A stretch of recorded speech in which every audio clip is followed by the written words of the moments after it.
وروى الإمام البخاري رحمه الله تعالى في كتابه الأدب المفرد عن علي بن أبي طالب رضي الله عنه أنه قال: لا تكونوا عجلا مذاييع بذرا، فإن من ورائكم بلاء مملحا أو مكلحا، وفتنا متماحلة ردحا، أي ثقيلة وشديدة.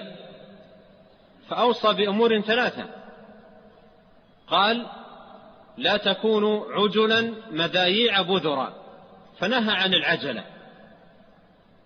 نهى عن العجلة وهي التسرع، بل ينبغي على الإنسان أن يتأنى ويتروى وينظر في العواقب والآثار، ثم بعد ذلك يقدم بعد روية وأنات. قال: لا تكونوا عجلا مذاييع، أيضا هذا أمر يحذر منه غاية التحذير.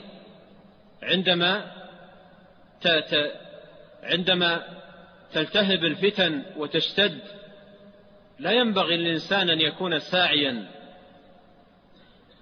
في اشتدادها واشتعالها بكلامه ومقاله، بأن يكون مذياعا للفتنة ومذياعا للشر ومذكيا لناره.